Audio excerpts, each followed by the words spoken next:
it was almost like height difference. They would put you with shorter people sometimes, so you would look imposing. Well, that's like right now I'm trying to shoot y'all, and Scott y'all look like David and Goliath. You look about 4 feet tall because I'm having to shoot at an angle. Honestly, if you wanted to produce it a certain way and you said, Scott, I really need you to go off on TJ right now, if he was going off on me and Wendy was producing this segment, we could really make Scott look a certain way.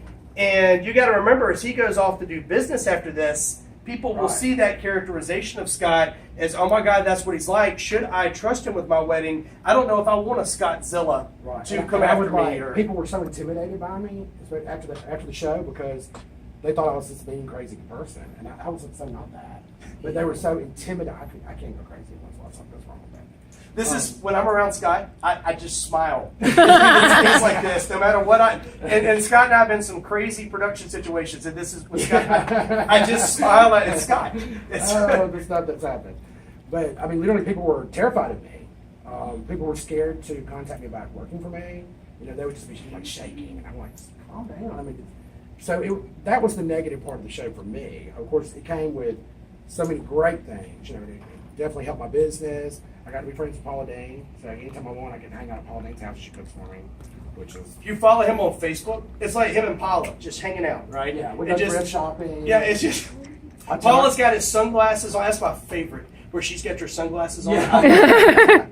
We sit out on her patio and like smoke cigarettes. It's bad saying it. She smokes those little Capris. We're like out there like chain smoking while her assistant and husband's gone because she's not supposed to be smoking. And we tell dirty jokes and cuss. Total different side of Paula Dean, but we go thrift shopping. We go to the grocery store at Publix. Just fun stuff. So things like that I would have never got to do if it wasn't for the TV show. Name recognition. I mean, it definitely led to much bigger, better things. And did you meet her because the show was on Food Network? I did. Okay. At the time, she was on Food Network, and how that happened, and it actually happened right across the street. I get a phone call. I'm in Birmingham, and it's my producer, and he goes, "So, I got something to tell you that you're gonna love," because I was a Paula Dean fan. You know, I love Southern cooking. I will put West food together. I'm a meat and potato kind of boy. So he calls and he says, "Paula Dean watched your pitch reel for your show, and she wants to meet you." I'm like, "Oh my God, really?" And so I'm thinking, okay, you know, I've got time to pick out something to wear. I can lose 10 pounds. And I was like, "When?" And he said, "Tonight." And I'm like, "Tonight?" And he said, "Yeah, she's doing a book signing at Books A Million at Broad Village." That used to be, that was right over here. Yeah. And so I'm like, "Oh my God, well, I'm in Birmingham." So I'm like, "Oh my God, I got to find something to wear." You know, I had on like ratty tennis shoes, black tennis shoes. It was horrible. So I go find something to wear. I get there, and they give me the number of her assistant. And they say, "When you get there, call Brandon, her assistant." So we pull up at Brookwood Village, call the assistant. He comes out and gets me. We walk in. There's a line upstairs all the way around. It's like keeps line. I mean, like we were at 2,000 people. And so I go to get in line because, you know, I was taught manners. I'm like, okay, I'm getting in line by everybody else because they were here before me. And the assistant was like, no. It's coming in. We're going up to meet Paula. And I'm like, oh my God. He takes me straight up to the table. She stands up and she goes, "You're Scott." And she like literally grabs a microphone and like stands up, introduces me to the entire room. As you know, I'm the new kid on the block on Food Network.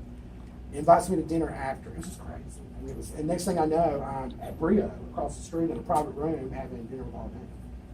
And the day before, I knew nothing about it. So it's things like that. The places I've got to go. You know, I've been to New York a million times doing shoots, doing photography, that kind of thing. I mean, the things I was able to do because of the show, I would have never got to do. Did you have any, I guess you answered the question already. You said the first time you saw the show is when we saw it all together. Right. So you had no input other than what you videoed. You didn't get to go back and look at the reels and say, and we still call them reels even though they're digital media, and go, you know, I don't like this shot, or can we make these edits quicker, or anything of that nature. So nothing. But you were involved zero in post-production. Zero. Did I they didn't even know the angle that they were going at because every day it was so crazy. And one thing, this is a story I love to tell, and I'll never forget this. It was horrible. But every night before we would shoot, I would get this email, and sometimes it'd be 10 o'clock, sometimes it'd be 11 o'clock, and it would be from my producer, and it would say, "Okay, we're doing these pickup scenes tomorrow." Pickup scenes meaning we shot something a month ago, And now the network wants me to shoot something new to go with that as if it happened at the same time, which means, that's like a fashion disaster for me because I wear so much crazy stuff. So what happened, they had to send me pictures of what I was wearing when I shot those old scenes. And I would be doing like 10 pickups the next day. They wouldn't tell me till 11 at night. So me and my 2 assistants, sometimes I had my mother iron in, I would have everything. I would have from 11 p.m. at night till 7 the next morning when we started shooting to come up with 12 outfits exactly the way they were when we shot them before. So they would send me screen grabs. I would have to have the exact jewelry, the exact sunglasses, the exact shirt, the exact necklace, the exact shoes, pants. And you talk about, I would stay up all night long with a team of 3 or 4 people getting it together. Make sure the shot is continuous. Right. It's kind of like when you watch a movie error and you see that somebody And the scar moves to the other side of the face, and or a mole moves or something. You got to have it when you do a reshoot. You got to line up exactly where you were, and it's never the same, no matter what you try to recreate. And then I would be so exhausted the next morning because I'd been up all night getting all these outfits together, and then the director would chew me out about looking tired. And I'm like, well, then don't wait till 11 o'clock to send me, 12 outfits. Come on. So I never knew what was going on, never knew the angle.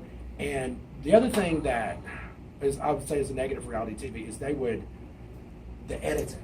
They would take a shot of me saying something like about one of my employees, but edit it to where it looked like I was talking about my client.